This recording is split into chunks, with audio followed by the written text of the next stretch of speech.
அது வெயில் காலம். பயங்கரமான வெப்பம் இருந்தது.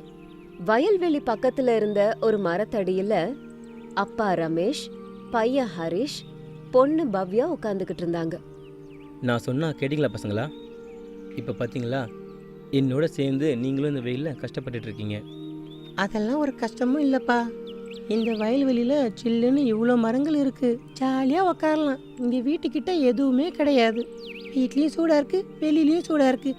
ஃபேன் போட்டால் அங்கேயும் சூடாக இருக்குது. வீட்டை விட இங்கே தான் ரொம்ப நல்லா இருக்குப்பா. ஆமாப்பா, வீட்டை விட இங்கேதான் நல்லா இருக்கு. மரத்தடியில நல்லா காத்தடிக்குது, நல்லா இருக்கு அப்படின்னு சொல்லிக்கிட்டு நிலத்தை பார்த்துட்டு இருந்தா பவ்யா. பவ்யா ஒரு எலி வயல்ல சுத்திக்கிட்டு திடீர்னு ஒரு பொந்துக்குள்ளார போறத பார்த்துட்டு இருந்தா. அப்பா, ஏன் எலிங்கெல்லாம் பொந்துக்குள்ளேயே இருக்குங்க? அது பொந்து